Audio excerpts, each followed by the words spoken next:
대한민국 청소년의 회 뉴스 김혜원 사무국 인턴기자. 지금 가장 떠오르고 있는 이슈는 바로 월드컵이다. 핸드폰만 켜면 월드컵에 관한 얘기가 절반 이상을 차지하고 친구들과 얘기할 때도 월드컵 얘기를 한다. 사람들의 일상에 월드컵이 완전히 스며든 것이다. 이번 월드컵은 정말 많은 이변이 일어나면서 사람들을 놀라게 했고 그러한 스포츠 정신에 매료된 사람들은 계속 월드컵을 보고 있다. 비록 오늘 새벽 한국은 16강에서 브라질에 졌지만 이번 월드컵은 다음 월드컵에 이어 앞으로 계속 언급이 될 것이다. 월드컵은 나에게 또 다른 의미가 있다. 2002년생인 나는 처음 만나는 사람들과 나이에 관한 얘기를 할 때 몇 살이에요? 몇 년생이에요?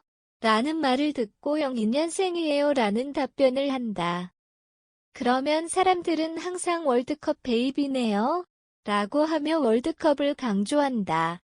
가끔 SNS를 볼 때 과거 유명한 축구 선수들이 골 장면들을 볼 수 있었다.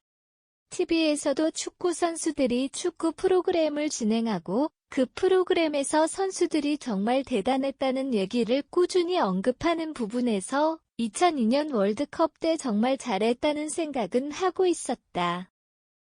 그러나 축구에 별다른 관심이 없었던 나는 그냥 잘했구나에서 생각을 그쳤다. 월드컵 4강이라는 엄청난 결과를 사실 별로 체감할 수 없었고 4강이라는 결과가 그렇게 대단한지조차도 알 수 없었다. 그런데 이번 월드컵에서 나는 왜 사람들이 그 당시 월드컵 얘기를 항상 하는지 알 수 있었다. 옛날에도 축구를 보긴 했지만 대부분 잘하는 팀이 승리해서 그냥 선수들 얼굴만 드문드문 익힌 정도였다. 축구의 정확한 규칙과 반칙의 정도 등 자세하게는 모르지만 그래도 대충의 흐름 정도는 익혀가는 상태에서 봤던 지난 월드컵 독일과의 경기는 정말 멋있었다. 이렇게 점점 축구라는 예측할 수 없는 스포츠에 매료된 나는 결국 이번 월드컵을 시험 기간임에도 불구하고 거의 다 보게 되었다. 우리나라 경기 이전에 반전이 계속 일어나고 경우의 수를 계산하는 타 국가의 경기들을 보면서 우리나라 경기를 봐야겠다고 생각했고 시험 일주일 전, 시험 하루 전 등 시험이 코앞에 놓여 있지만 나는 한국을 응원하게 되었다. 이번 월드컵에 대한 주변 사람들의 얘기를 들어보면 강한 상대에게서는 잘 버텨주었는데 무조건 이길 것이라고 예상한 경기에서는 잘 풀리지 않았고 전혀 예측하지 못해 당황스러운 상황이었다고 한다. 2차전 경기가 끝났을 때부터 SNS에 엄청난 경우의 수에 관련한 콘텐츠가 등장했고 마지막 조별 경기에 앞서 모두가 이변이 가득한 이번 월드컵 경기에 한국도 포함될 것이라는 기대를 품고 한국을 응원하기 시작했다.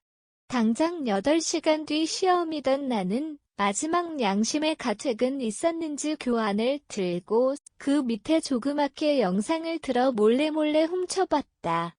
결국 골이 들어간 이후부터는 그냥 영상을 대놓고 보긴 했지만 시험의 존재라도 알고 경기를 보는 와중에도 계속 생각했다는 점이 앞으로도 쭉 기억에 남을 것 같다. 마지막 경기에서 엄청난 상대를 이기고 우리는 축제의 분위기였다. 왜 02년생들에게 너희는 월드컵 못 봤겠네? 라는 말을 하는지 왜 아직까지도 2002년 월드컵이 회자되는지 이유를 알 것 같다는 글이 끊임없이 쏟아졌다. 그리고 나도 이제는 그 당사자로서 월드컵 베이비라는 칭호를 사용할 만했구나라는 생각이 들었다. 이번 월드컵을 통해 나는 그동안 들었던 월드컵 베이비의 무게의 미를 알 수 있었다. 모두가 질 거라고 예상했던 경기에서 반전으로 이기는 스포츠의 세계에 빠져들었고 이러한 매력으로 인해 앞으로의 월드컵에서도 2002년, 2022년 월드컵의 반전에 기대어 한국을 응원하게 될 것이다.